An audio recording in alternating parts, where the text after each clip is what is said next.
never made it, but I know what it takes. I'm motivated by a mix of emotion. Got my statement, and I'm reading it slow so I can understand it fully. Appreciate my standing, go out of this world and right on time.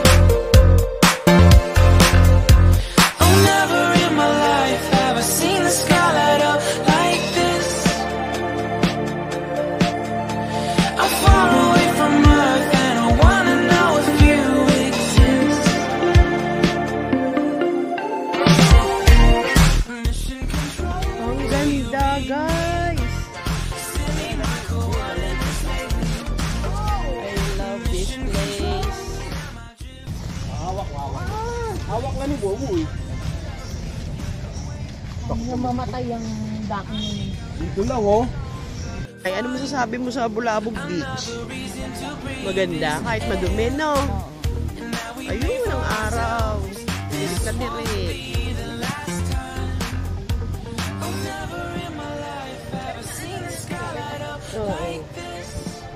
Oo. Ang bata gusto nang maiwan sa kaka-vlog niya.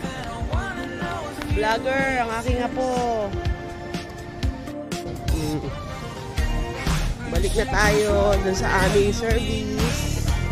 Si 385. 598. Hindi, 385 yung atin.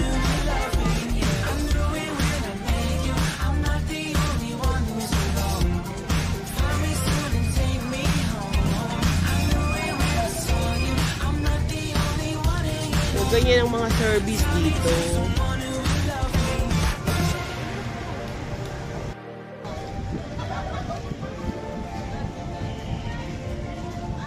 Oh, never in my life did I wanna see you more than this. And every time you're lost, I wonder if you know you're Oo, nakakapunta dun. I'm breathing when I can, and I only hope you understand this. I hope you know that I exist. So, here we are at the grotto. Send me my coordinates.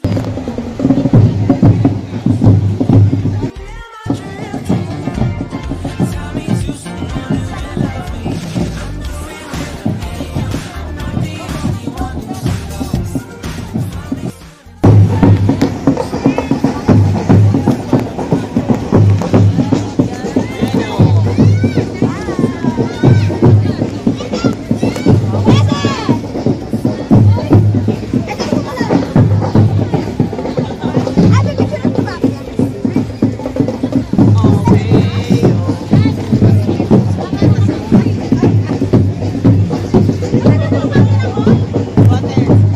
Okay, say okay na.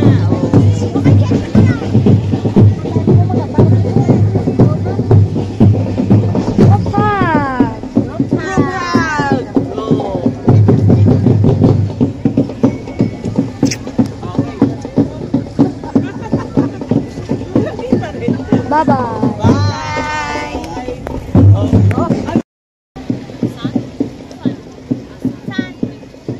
Video! Teka muna. Daily ka na, let's go!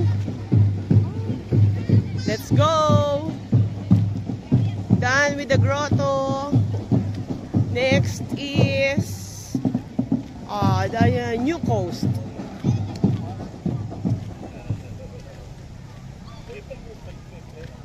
Oh, gagayain ko nga yun. Kasama ka chiso. Ay, meron na kuya. Nagpapatawa lang ako. Oh, ano, ang ganda. I-zoom mo na konti lang. Teka na. You know. Paska. 7 ang ba? Alas 7, alas 7. Habal. Maghahabal ka. Mahal nga. Mahal na. May transport naman kasi yan sir, hindi yan maliban.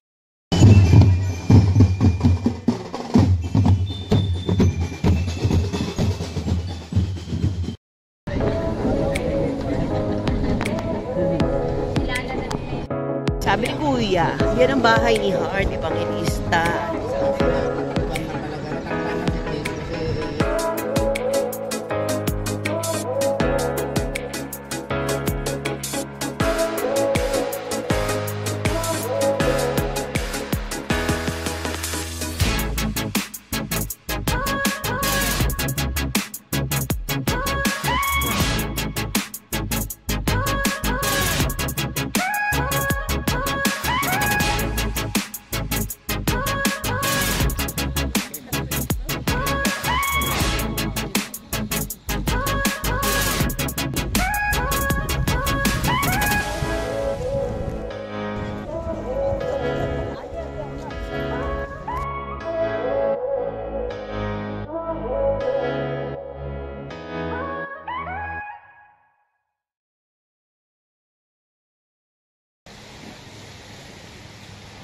This is our last day here in Boracay. Walking muna kami. Kasi 9:30, kailangan nasa airport na kami. Ayun sila, Kuya Jun at Ate G. Lakad-lakad din mga seniors. Sarap ng tubig, maligamgam.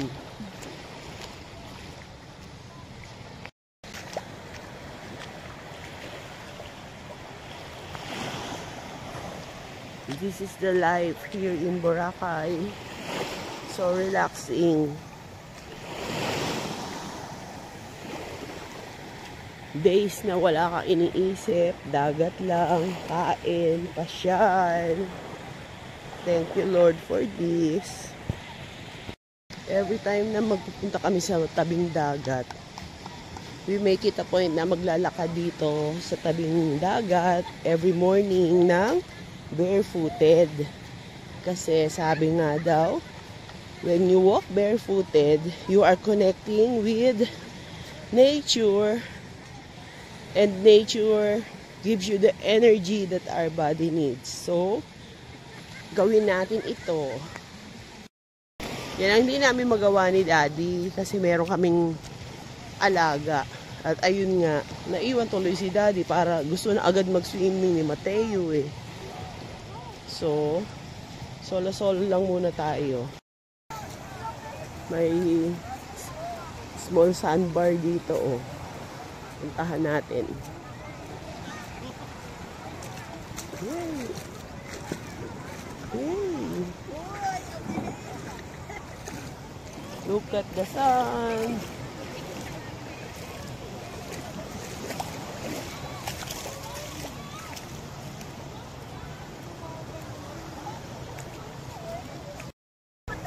Mag-darling.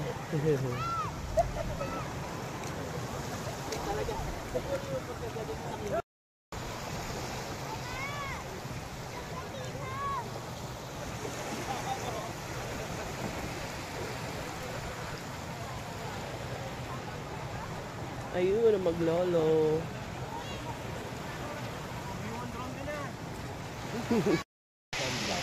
Okay. Lakad lang kami, diyan ka lang ha. Ha? Okay lang. Huwag ka pupunta sa malalim. Okay? Kinakabahan kami sa'yo. Malayo na to pero ano pa, mababaw. Hindi na yun. Patlang eh.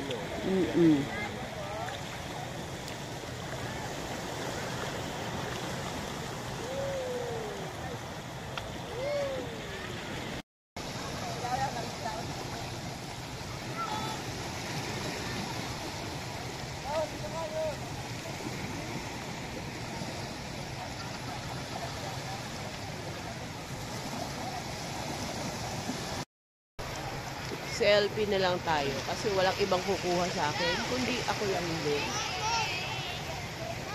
Umaambon, okay. Umaambon daw. Eh ano naman, naliligo ka naman. Umaambon na nga.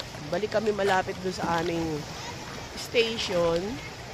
Para lumakas man ang ulan ay madali na kami tumakbo sa hotel. Nag-trick or treat ba si Teo?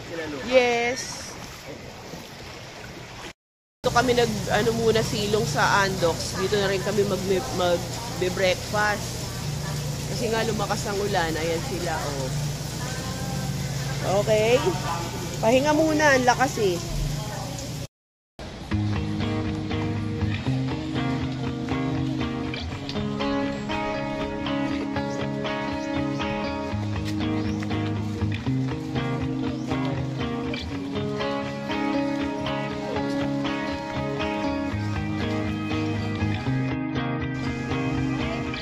Okay, and we're back to the hotel. Mag-prepare na ng aming pag-uwi.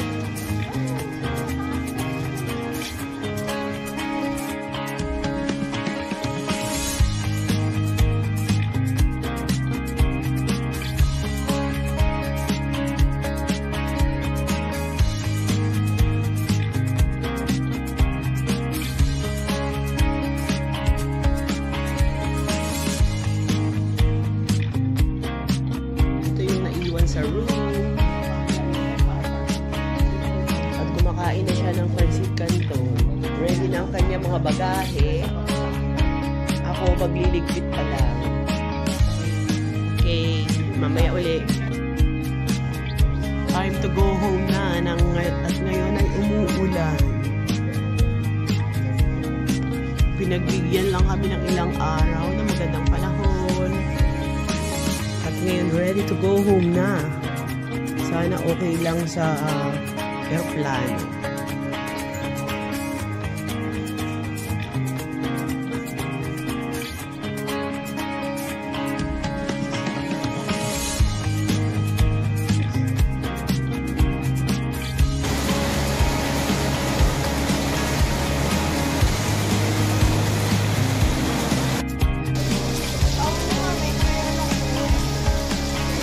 Lakas ng ulan, no?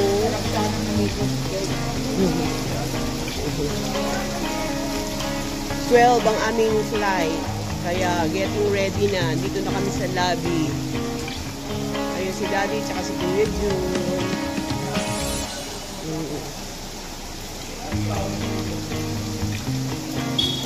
Thank you, Astoria, for the stay.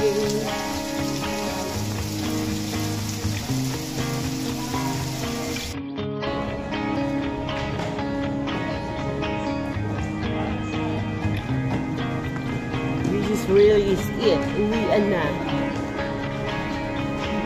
At the port.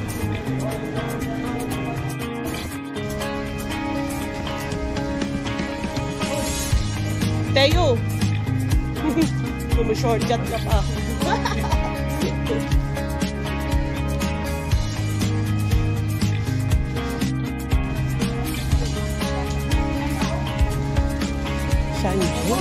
Ay, wow, dito tayo. Sige, Nay.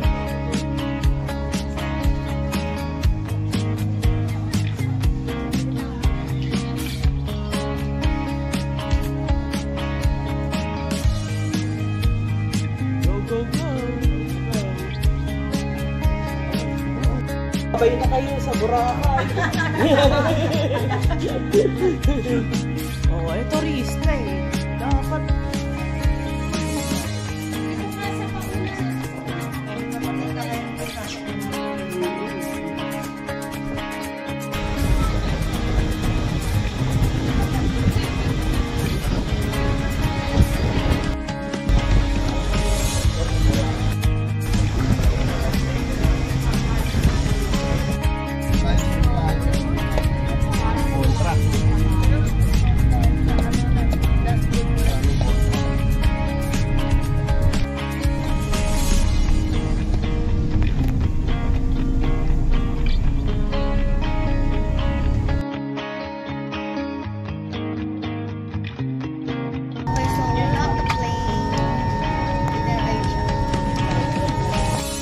Inflate life vest. Do not inflate your life vest until you are at the exit, as this will slow down the evacuation flow. Mind that the nearest exit may be behind you. During evacuation, leave your hand luggage. If a smoke is present, please keep low and follow the mud lights to the nearest exit.